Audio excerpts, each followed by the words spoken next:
শিক্ষার্থীবৃন্দ, pandemic situation চলছে, তোমরা সবাই বাসায় আছো। আশা করি তোমরা পড়াশোনা ঠিক মতো করছো।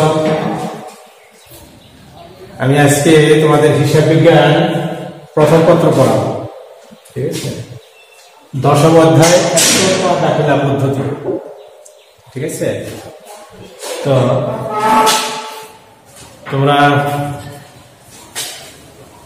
ইন্টারমিডিয়েট ফার্স্ট ইয়ার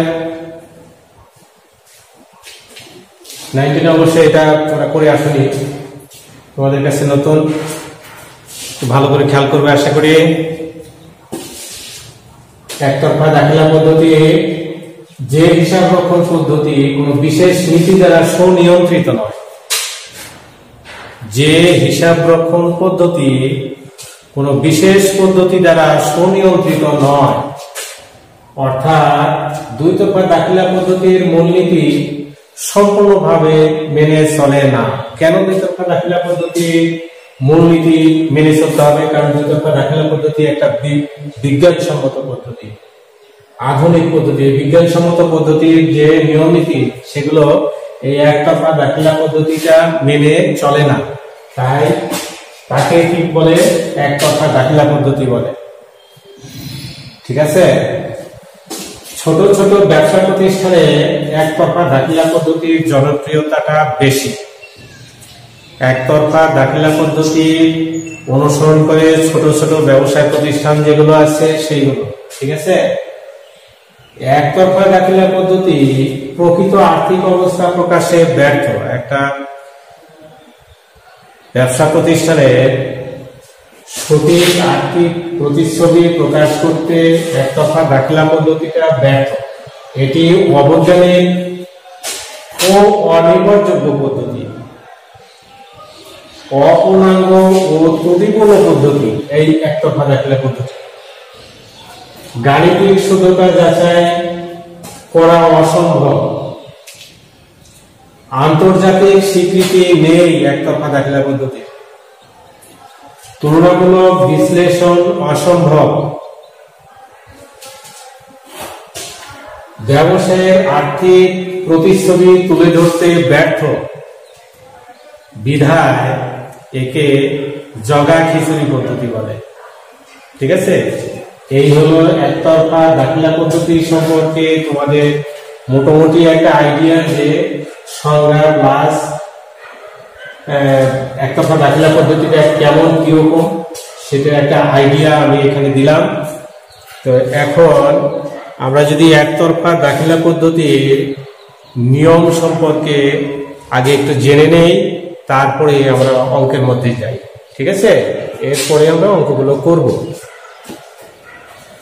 তোমরা সবাই খেয়াল করবে,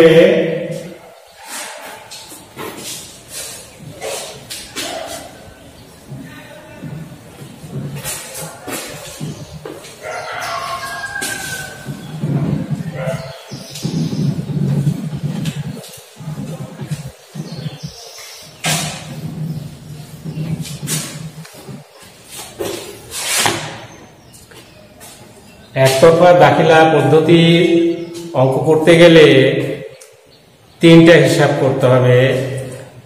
একটা হলো বিষয় বিবরণী তৈরি করতে হবে, তারপরে লাভ লোকসান বিবরণী তৈরি করতে হবে, তারপরে বৈষয়িক বিবরণী করতে হবে। আমরা ফার্স্টে প্রারম্ভিক ও সমাপনী মূলধনটা নির্ণয় করে নেই।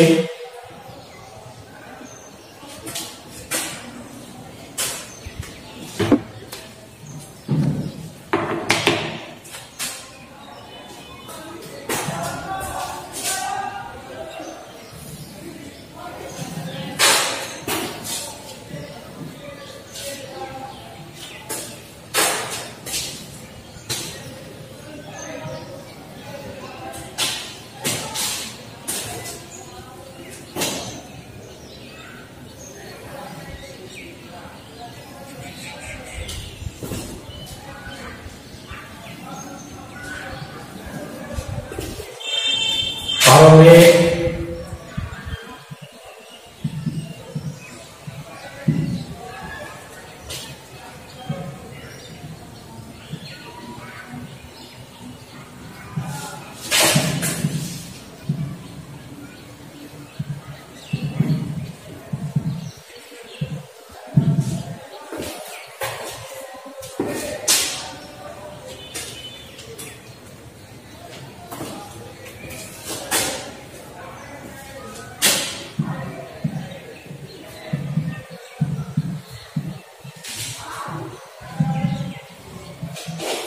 বিষয় বিবরণী।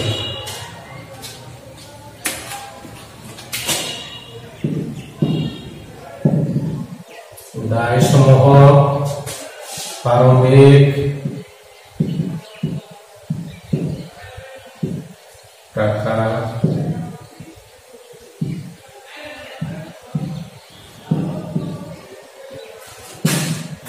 সম্পদসমূহ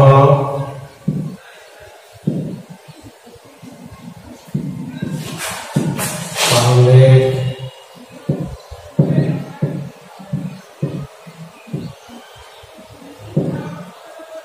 সমাপনী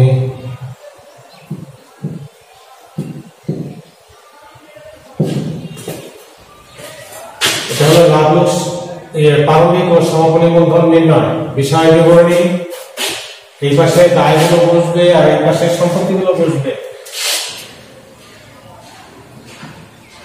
বকেয়া খরচ, যত রকমের বকেয়া খরচগুলো আছে প্রারম্ভিকের ঘরে, সমাপনীটা সমাপনীর ঘরে। অগ্রিম আয়,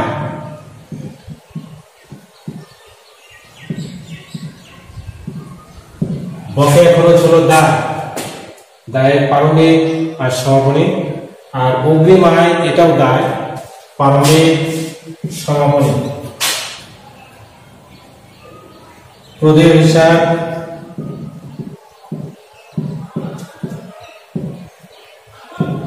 দায় প্রারম্ভিক সমাপনী, ব্যাংক জমাতিরিক্ত,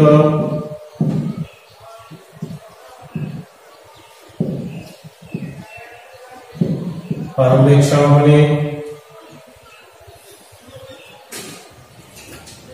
এরপরে পাওনাদার হতে পারে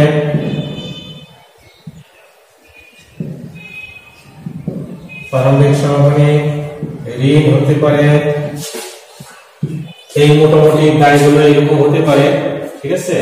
আর সম্পত্তির পাশে হাতে নগদ,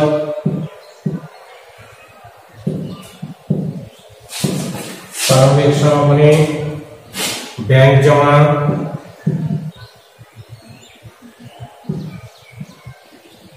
এখানে ডেবিট,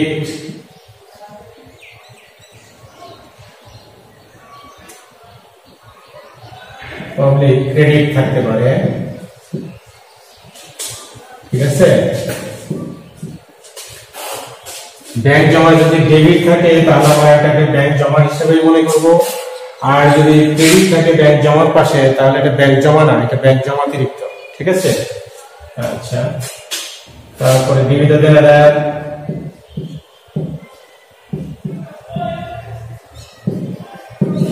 প্রারম্ভিক সমাপনী, প্রাপ্য হিসাব,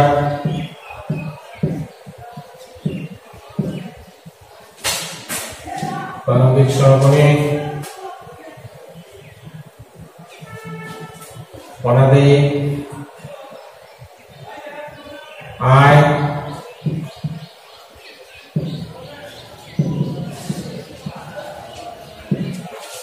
আয় অনাদায়ী থাকলে সেটাকে কিন্তু আমরা সম্পত্তি বলি, এই জন্য অনাদায়ী আয় সম্পত্তির পাশে চলে আসলো। এরপরে আসি অগ্রিম খরচ,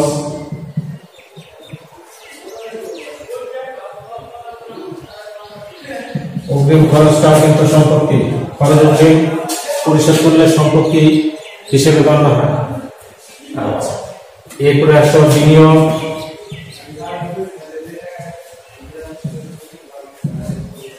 বিনিয়োগকার সম্পত্তি।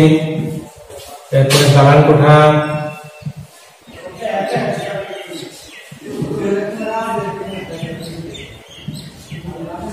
কল কবজা,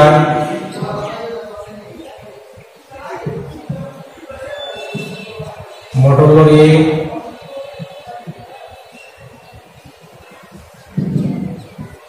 ডেলিভারি ভ্যান,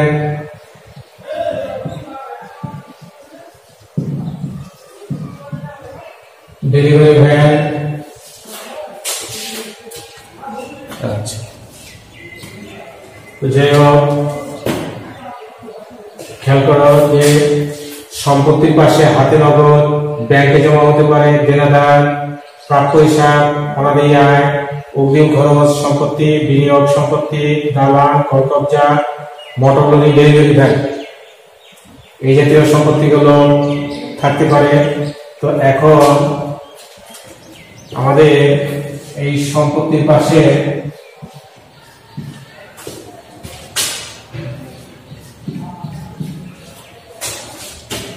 তো একটা জিনিস খেয়াল করবে যে প্রারম্ভিক সম্পত্তির যোগফল থেকে প্রারম্ভিক দায়ের যোগফলটা যদি আমরা বিয়োগ করে দিই তাহলে যে ব্যালেন্সটা বের হবে এই ব্যালেন্সকে আমরা বলবো মূলধন, প্রারম্ভিক মূলধন। ঠিক আছে, প্রারম্ভিকে যেটা বের হবে আমরা মূলধন লিখে দিই মূলধন। সম্পত্তি ও দায়ের পার্থক্য, সম্পদ ও দায়ের পার্থক্য, সম্পদ ও দায়ের পার্থক্য। তাহলে আমাদের কি হলো, এখানে প্রারম্ভিক তারিখে সমস্ত সম্পদের যোগফল থেকে যদি আমরা প্রারম্ভিক দায়ের যে যোগফলটা এটা যদি বিয়োগ করে দিই তাহলে আমাদের এখানে প্রারম্ভিক মূলধন বের হবে। আর সমাপনী তারিখে সমস্ত সম্পদের যোগফল থেকে যদি সমাপনী দায়টা বিয়োগ করে দিই তাহলে সমাপনী মূলধন বের হবে। বুঝতে পেরেছি? এই হলো আমার বিষয় বিবরণী যে কিভাবে বের করতে হবে। তাহলে টোটাল প্রারম্ভিক দায়ের যোগফল থেকে প্রারম্ভিক সম্পত্তির যোগফল থেকে প্রারম্ভিক দায়টা বিয়োগ করে দিলে প্রারম্ভিক মূলধন, আর সমাপনী সম্পদের যোগফল থেকে সমাপনী দায় বিয়োগ করে দিলে সমাপনী মূলধন বের হবে। বুঝতে পেরেছি? এখন আমি যে কথাটা বলবো সেটা হলো যে এই যে এখানে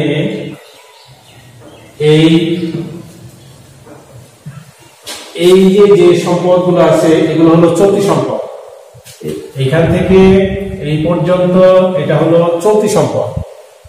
এই চলতি সম্পদ প্রারম্ভিকে ঘরে থাকার পরে যদি সমাপনী ঘরে না থাকে আমাদেরকে মনে করতে হবে যে সমাপনী ঘরে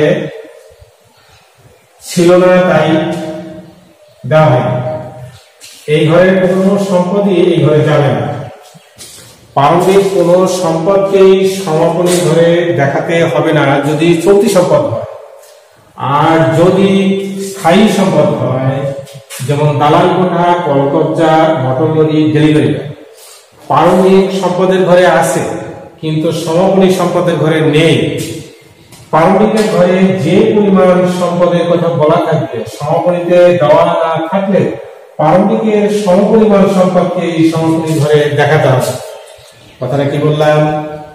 আবার বলছি, দালান কোঠা, কলকবজা, মোটর লরি, ডেলিভারি ভ্যান এগুলো হলো স্থায়ী সম্পদ। এই স্থায়ী সম্পদ প্রারম্ভিকের ঘরে থাকার পর যদি সমাপনী ঘরে না থাকে আমাদেরকে মনে করতে হবে যেহেতু এটা স্থায়ী সম্পদ প্রারম্ভিকের টাকাটাকে এই সমাপনী ঘরে বসাতে হবে। কথাটা যেন মনে থাকে। আর এখানে আরো কথা আছে, মনে করো দালান কোঠা প্রারম্ভিকের ঘরে কথায় কথা 50,000 টাকা আছে।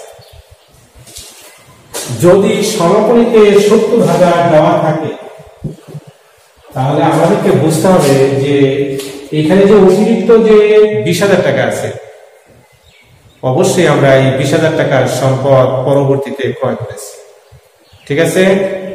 আবার বলি কথাটা, প্রারম্ভিকে 50,000 টাকার পরে যদি সমাপনীতে 70,000 টাকা দেওয়া থাকে আমাদেরকে বুঝতে হবে যে এই অতিরিক্ত 20,000 টাকা আমরা নতুন ক্রয় করেছি পরবর্তীতে। এই 20,000 টাকা ডেট দেওয়া থাকবে। যদি ডেট দেওয়া থাকে তাহলে আমরা আবার অবচয় ধরার সময় কি করবো, এই প্রারম্ভিক 50,000 টাকার উপরে 1 বছরের অবচয় ধরবো, আর অতিরিক্ত যে 20,000 টাকা এই 20,000 টাকার উপরে আমরা তারিখ অনুসারে অবচয় ধরবো। আর যদি তারিখ দেওয়া না থাকে আমি অবচয় নাও ধরতে পারি। তো এই গেল একটা পদ্ধতি। আর একটা পদ্ধতি হলো যদি এরকম থাকে যে প্রারম্ভিকের 50,000 আছে সমাপনীতে যদি না থাকে তাহলে প্রারম্ভিকের 50,000 সমাপনী ঘরে বসবে। আর যদি এখানে কথার কথা 40,000 দেওয়া থাকে প্রারম্ভিকের 50,000 সমাপনীতে আছে 40,000 তাহলে আমাদেরকে বুঝতে হবে যে এখানে 10,000 টাকা কমে যাওয়ার কারণটা হলো যে আমরা বিক্রি করে দিয়েছি ওই সম্পত্তিটা। 10,000 টাকার সম্পত্তি আমরা বিক্রি করে দিয়েছি। তো অবচয় ধারার সময় কিভাবে ধরবো? অবচয় ধারার সময় আমরা ধরবো যে এখানে 40,000 টাকার উপরে 1 বছরের অবচয় ধরবো। 40,000 উপরে 1 বছরের অবচয় ধরবো। কেন? কারণ বিক্রিত সম্পত্তির উপরে অবচয় ধরার প্রয়োজন নেই। তাহলে আমি যে 40,000 এর উপর অবচয়টা ধরবো কেন? কারণ এই 50,000 এর মধ্যে এই 40,000 অন্তর্ভুক্ত আছে। 40,000 50,000-এরই অংশ, এই জন্য 40,000 উপরে আমরা 1 বছরের অবচয়টা ধরবো। ঠিক একইভাবে যদি আর একটা পয়েন্ট বলি, সমাপনীতে 40,000 আছে, প্রারম্ভিকে টাকা দেওয়া নেই, তাহলে আমরা এখন কি করব? আমরা কি সমাপনীর এই 40,000-কেই প্রারম্ভিকের ঘরে বসাবো? না, স্থায়ী সম্পদের বেলায় এটা করা যাবে না। এই জন্য যে আমাদের মনে রাখতে হবে যে প্রারম্ভিকে উক্ত সম্পত্তিটা ছিল না, প্রারম্ভিকে উক্ত সম্পত্তিটা ছিল না। সমাপনীর ঘরে দেওয়া থাকলে প্রারম্ভিকের ঘরে উক্ত সম্পত্তির মূল্য বসানো যাবে না। আর প্রারম্ভিকের ঘরে যদি দেওয়া থাকে সমন্বয়ে কিছু না বললে উক্ত সম্পদের সমপরিমাণ টাকা এই সমাপনীতে বসানো যাবে। আর সম্পদ যদি এখানে 50,000 থাকে, প্রারম্ভিকে সমাপনীতে যদি বেশি থাকে তাহলে ধরে নেব আমরা ক্রয় করেছি, আর যদি কম থাকে তাহলে আমরা ধরে নেব যে 10,000 কমে যাওয়ার কারণটা হলো যে উক্ত 10,000 টাকার সম্পদ আমরা বিক্রি করেছি। ঠিক আছে? ঠিক একইভাবে কলকবজার ক্ষেত্রে এরকম হতে পারে যে এখানে 30,000, এখানে 30,000, তাহলে আমরা অবচয় ধরার সময় 30,000 টাকার অবচয় করব, 30,000। আর যদি এখানে বেশি থাকে 30,000 এসে, তাহলে আমাদেরকে মনে করতে হবে যে আমরা অতিরিক্ত ক্রয় করেছি। তাহলে 30,000 এর উপরে 1 বছরের অবচয় ধরবো, আর অতিরিক্ত যেটা ক্রয় করেছি ওইটার উপরে ডেট অনুসারে অবচয় ধরবো। ঠিক আছে?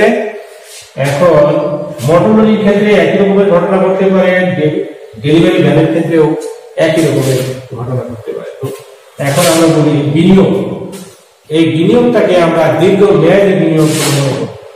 এই বিনিয়োগকে আমরা দীর্ঘ মেয়াদী বিনিয়োগ হিসেবে মনে করব। প্রারম্ভিকে যদি 1 লক্ষ টাকা বিনিয়োগ দেওয়া থাকে, সমাপনীতে যদি দেওয়া নাও থাকে, আমরা ধরে নিব যে সমাপনীতে 1 লক্ষ টাকা বিনিয়োগ করা আছে, এখানে 1 লক্ষ বসাতে হবে। দেওয়া না থাকলেও 1 লক্ষ বসাতে হবে। ঠিক একইভাবে যদি এখানে 1 লক্ষ না থেকে সরাসরি দেওয়া থাকে এরকম যে 1,20,000 এরকম থাকতে পারে, যে এখানে বিনিয়োগ প্রারম্ভিকে আছে 1 লক্ষ টাকা, সমাপনীতে আছে 1,20,000 টাকা, তাহলে এখানে 20,000 টাকা বেশি হওয়ার কারণটা কি? কারণটা হলো এই যে আমরা বছরের শুরুতে 1 লক্ষ টাকায় বিনিয়োগ করেছি, তো বছরের কোনো এক সময় আমরা অতিরিক্ত আরো 20,000 টাকা বিনিয়োগ করেছি। এই ক্ষেত্রে বিনিয়োগের সুদ ধার্য করার সময় 1 লক্ষ টাকার উপরে 1 বছরেরই সুদ ধরতে হবে, আর অতিরিক্ত 20,000 টাকার উপরে আমরা সুদ ধরবো তারিখ অনুসারে। যে তারিখটা দেওয়া থাকবে সেই তারিখের উপর ভিত্তি করে অতিরিক্ত 20,000 টাকার উপরে সুদ ধার্য করব। ঠিক আছে? আবার এরকম হতে পারে প্রারম্ভিকে বিনিয়োগ দেওয়া আছে 1 লক্ষ টাকা, সমাপনীতে বিনিয়োগ দেওয়া আছে মাত্র 20,000 টাকা। এক্ষেত্রে আমরা কি করতে পারি? এই ক্ষেত্রে আমরা 20,000 টাকার উপরে 1 বছরের সুদ ধার্য করব, 20,000 টাকার উপরে 1 বছরের সুদ ধার্য করব, আর অতিরিক্ত যে 80,000 টাকার যে পার্থক্যটা এখানে থাকলো, এই 80,000 টাকার উপরে আমরা সুদ ধার্য করব আমরা কতদিন ব্যবহার করেছি ওই টাকাটা। এই যে আমরা যে 1 লক্ষ টাকা বছরের শুরুতে বিনিয়োগ করলাম, পরবর্তীতে কোনো এক সময় ওই বিনিয়োগ ভাঙিয়ে আমরা 80,000 টাকা নিয়ে আসছি। ঠিক আছে? এই 80,000 টাকা কতদিন আমরা ওই ব্যক্তির কাছে রেখেছিলাম ততদিনের সুদ ধার্য করব। আর এই 20,000 টাকা আমার এখনো সারা বছরই আছে, এই জন্য 20,000 টাকার উপরে সুদ ধার্য করবো 1 বছরে, আর 80,000 টাকা যতদিন আমরা ব্যবহার করেছি ওই ব্যক্তির কাছে দিয়ে রেখেছি ততদিনের সুদ ধার্য করব। ঠিক আছে? এই হলো তোমার সম্পত্তি পাশের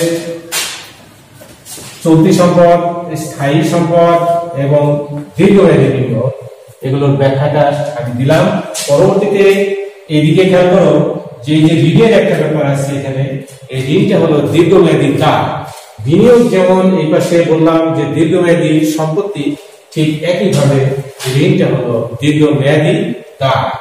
এটার ক্ষেত্রে যদি এখানে কথা ৮০,০০০ টাকা আছে, এই পাশে যদি দেওয়া না থাকে, তাহলে আমাকে মনে করতে হবে যেহেতু এটা দীর্ঘমেয়াদী দায়, প্রারম্ভিক যে ৮০,০০০ টাকা আছে ঠিক একই পরিমাণ টাকা সমাপনী ঘরেও আছে। এই জন্য আমাকে সমাপনী ঘরেও ৮০,০০০ টাকা বসাতে হবে। ঠিক আছে। আর যদি ৮০,০০০ দেওয়া থাকে তাহলে আমার আর কোনো কথা নেই, আমি ৮০,০০০ এখানে প্রারম্ভিকে ধরে করবো আর সমাপনীতে ৮০,০০০ ধরে করবো। আবার এরকমও হতে পারে যে সমাপনীতে ১,০০,০০০ টাকা আছে, সমাপনীতে ১,০০,০০০ আছে। তাহলে ঋণের উপরে সুদ ধার্য করার ক্ষেত্রে আমি একজন ব্যক্তির কাছ থেকে ৮০,০০০ টাকা ঋণ নিলাম। বছরের কোন এক সময়ে আরো অতিরিক্ত টাকার প্রয়োজন পড়াতে ওই ব্যক্তির কাছ থেকে বা অন্য কোন স্থান থেকে যদি আমি আরো ২০,০০০ টাকা অতিরিক্ত ঋণ নিয়ে আসি, তাহলে আমার মোট ঋণের পরিমাণ হবে ১,০০,০০০ টাকা।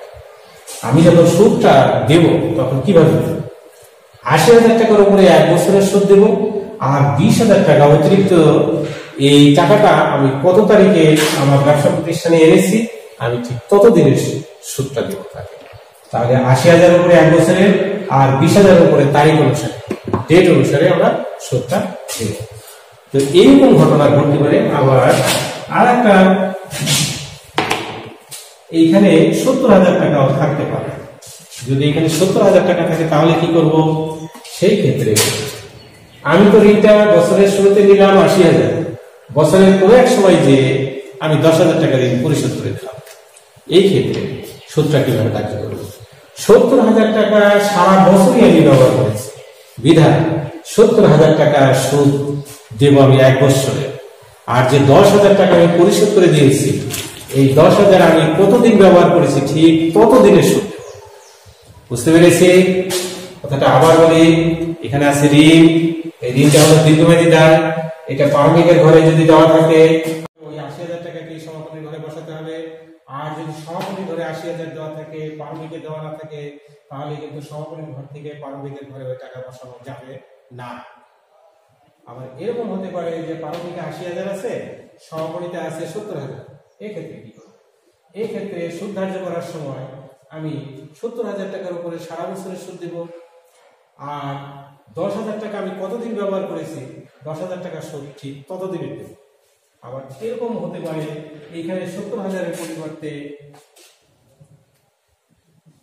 ৯০,০০০ হতে পারে, এখানে ৯০,০০০ হতে পারে। এই ক্ষেত্রে কি করবো? ৮০,০০০ টাকার উপরে সুদ দেব আমি ১ বছরের। আর অতিরিক্ত যে ১০,০০০ টাকা আমি এনেছি ঋণ, এটা আমি কত তারিখে এনেছি, সেই তারিখ থেকে আমি যতদিন ব্যবহার করব ঠিক ততদিনে এই সুদটা আমি পরিশোধ করব। এই হলো আমার প্রারম্ভিক ও সমাপনী মূলধন নির্ণয়ের যে ছকটা দেখালাম, এটা বিভিন্ন ব্যাখ্যাগুলো দিলাম। আশা করি তোমরা সবাই বুঝতে পেরেছো। এরপরে আমি আর একটা ছক দেখাবো।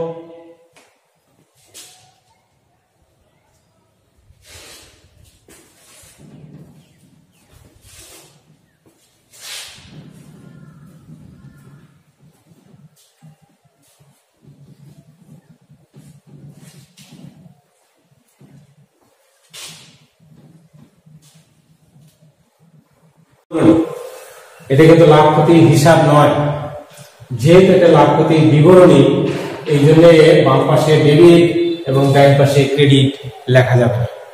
ঠিক আছে? তো বাম পাশে ডেবিট সাইড আমরা বলতে পারি, কিন্তু এখানে লেখা যাবে। তো বামে আমরা সমস্ত খরচগুলো বসাবো আর ডান পাশে সমস্ত আয়গুলো বসাবো। তো তার আগে আমাদেরকে মনে করে একটা কাজ করতে হবে যে আমরা আগের ছকে প্রারম্ভিক মূলধন এবং সমাপনী মূলধন নির্ণয় করা শিখেছি। এখানে আমরা সর্বপ্রথম প্রারম্ভিক মূলধনটা বসাবো।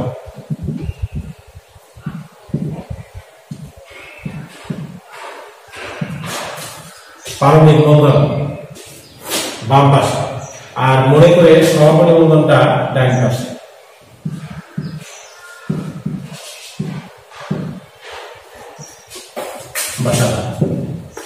প্রারম্ভিক মূলধন বামে আর সমাপনী মূলধনটা ডান পাশে। এখন সমস্ত খরচগুলো বামের প্রারম্ভিক মূলধন বসালাম। অতিরিক্ত মূলধন থাকতে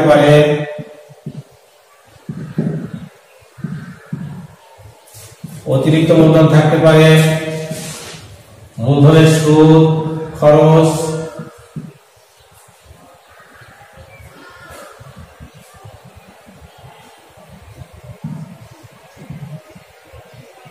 মূলধনের সুদটা হলো খরচ, তারপরে অনাদায়ী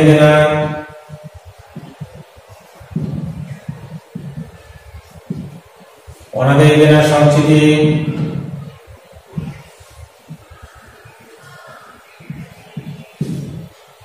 তারপরে দেনাদারের মাত্রা সঞ্চিতি,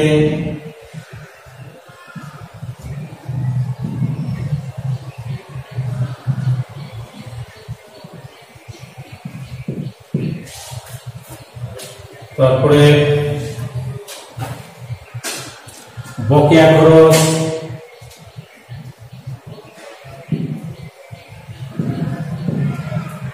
অগ্রিম আয়,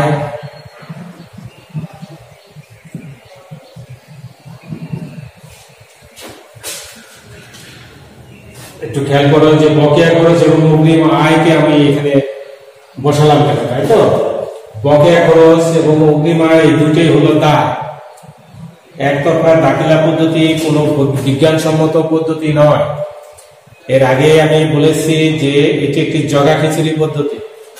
তো এই বকেয়া খরচ এবং অগ্রিম আয় এই দুটো হলো দায়। দায়কে ব্যয় মনে করে এই ব্যয়ের পাশে বসাতে হবে। আর দেনাদারের মাত্রা সঞ্চিতি এটাও ব্যয়, অনাদায়ী পাওনার সঞ্চিতি, মূলধনের সুদ, এগুলো হচ্ছে ব্যয়। ঠিক আছে, এখানে বসালাম। আর হলো অবচয়, এটাও ব্যয় আমরা জানি, অবচয়। আর ডান পাশে আমরা আয়গুলোকে বসাবো।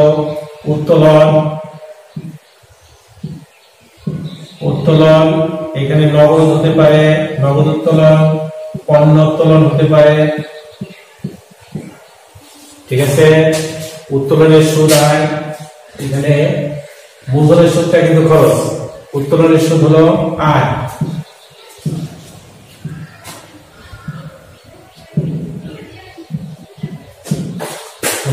উত্তোলনের সুদটা আয়। অনাদায়ী বিনিয়োগের সুদ,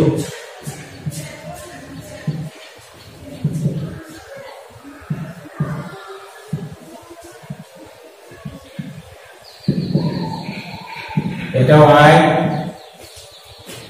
তারপরে অগ্রিম খরচ,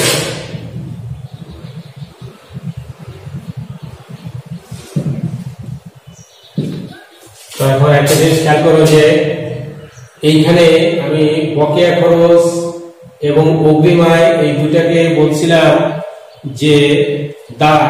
একতরফা দাখিলা পদ্ধতিতে দায়কে ব্যয় মনে করে ব্যয়ের পাশে বসাতে হবে। ঠিক একইভাবে অগ্রিম খরচ সম্পত্তিকে আয় মনে করে আয়ের পাশে বসাতে হবে। বসানোর পরে আবার আয়ের পাশটা যোগ করে আমি ব্যয়ের পাশটা এসে যদি আয়ের থেকে ব্যয়কে বিয়োগ করে দিই, যে পার্থক্যটা হবে সেই পার্থক্যটাই হবে নিট লাভ। ঠিক আছে, নিট লাভ। আর যদি ব্যয়ের পাশ বড় হয়ে যায়, ব্যয়ের পাশ থেকে আয়ের পাশকে বিয়োগ করার পরে যে পার্থক্যটা হবে সেটাকে আমরা লিখবো নিট ক্ষতি। বুঝতে পেরেছি? তো এখন আরো কিছু কথা বলি। সেটা হলো যে আমরা এই যে মূলধনের সুদটা যে ধার্য করব, কিভাবে ধার্য করব? মূলধনের সুদটা হলো সবসময় আমরা প্রারম্ভিক মূলধনের উপরে সারা বছরের সুদ ধার্য করব। এই অতিরিক্ত মূলধন যেটা আছে, এই অতিরিক্ত মূলধনটা আমরা কখন ব্যবসায় নিয়ে এলাম সেই তারিখ অনুসারে আমাদের কি করতে হবে? এই অতিরিক্ত মূলধনের সুদ ধার্য করতে হবে। তারপরে এই দুই মূলধনের উপরে সুদ যোগ করার পরে যেটা আসবে সেটাই হলো মূলধনের সুদ। মূলধনের সুদটা হলো ব্যবসা প্রতিষ্ঠানের খরচ। ঠিক আছে তো? আর হলো উত্তোলনের যে সুদটা ধার্য করবো, কোন উত্তোলনের উপর আমরা সুদ ধার্য করবো। উত্তোলন দুটা হতে পারে, একটা নগদ হতে পারে আর একটা পণ্য। আমরা কখনোই পণ্য উত্তোলনের উপরে সুদ ধার্য করবো না, আমরা সবসময় নগদ উত্তোলনের উপরে সুদ ধার্য করবো। তো উত্তোলনের সুদ ধার্য করার আবার বেশ কয়েকটা পদ্ধতি আছে। আপাতত আমি 3টা পদ্ধতির কথা বলি। যদি আমরা প্রত্যেক মাসে যদি শুরুতে আমরা টাকা উত্তোলন করি, তাহলে 13/2 তার মানে 6.5 মাসের সুদ ধার্য করতে হবে। কি বলছি কথাটা, যে আমরা অবশ্যই পণ্য উত্তোলনের উপর সুদ ধার্য করবো না, আমরা নগদ উত্তোলনের উপরে সুদ ধার্য করবো। আর উত্তোলনের সুদ ধার্য করার 3টা পদ্ধতি আছে। আপাতত বলছি 3টা পদ্ধতির একটা হলো, যদি আমি প্রত্যেক মাসের শুরুতে উত্তোলন করি তাহলে 6.5 মাসের সুদ ধার্য করবো, 6.5 মাসে। আর যদি আমি প্রত্যেক মাসের মাঝামাঝিতে উত্তোলন করি তাহলে আমি 6 মাসের সুদ ধার্য করব। আর যদি আমি প্রত্যেক মাসের শেষে উত্তোলন করি তাহলে আমি 5.5 মাসের সুদ ধার্য করব। ঠিক আছে, এই হলো 3টা পদ্ধতি। আর আরো আছে, এরকম উত্তোলন আমরা করতে পারি যে 2 মাস অন্তর অন্তর আমরা উত্তোলন করতে পারি। 2 মাস অন্তর অন্তর আমরা উত্তোলন করতে পারি। 2 মাস অন্তর অন্তর যদি আমরা উত্তোলন করি, সেই ক্ষেত্রে আমরা সুদটা কিভাবে ধার্য করব? সেই ক্ষেত্রে আমরা সুদ ধার্য করব, উত্তোলনের সুদ সমান দ্বিমাসিক উত্তোলন ইনটু সুদের হার ইনটু আয়। আচ্ছা, এই বিষয়টা এরকম, দ্বিমাসিক উত্তোলন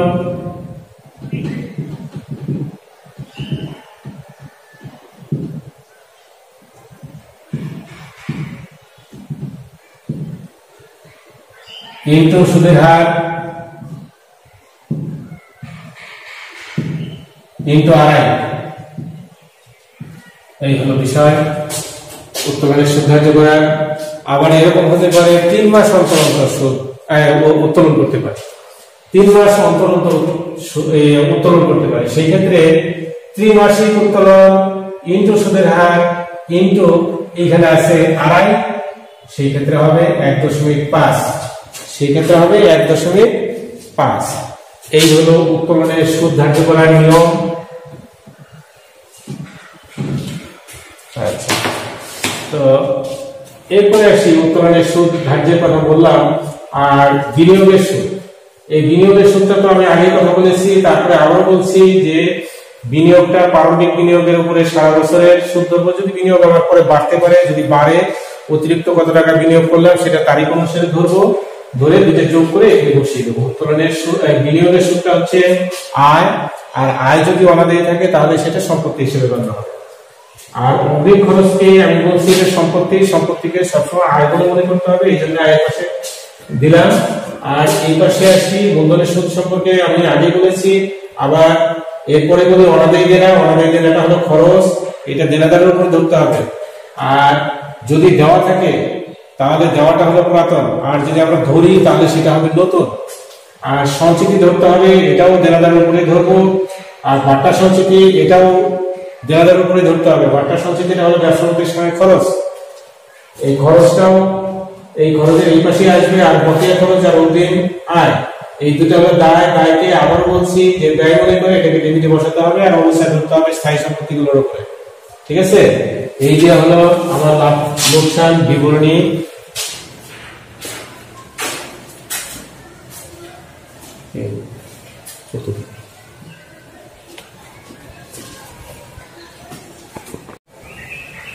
এই হলো লাভক্ষতি বিবরণীর যে আমরা ছকটা দেখালাম। আজকের মতো এই পর্যন্তই। এরপরে আমি তোমাদেরকে এটা আবার ব্যালেন্স শিটের মতো একটা আছে, ছক আছে, ওই ছকটা কমপ্লিট করার পরে আমরা তারপরে অঙ্ক করব। ঠিক আছে, তো তোমাদেরকে সবাইকে ধন্যবাদ। তোমরা সবাই ভালো থাকো। এই প্যান্ডেমিক সিচুয়েশনে সবাই ঘরে থাকবে, সবাই বাড়ির বাইরে গেলে মাস্ক পরবে, স্বাস্থ্যবিধি মেনে চলবে। থ্যাংক ইউ সবাইকে। ঠিক আছে।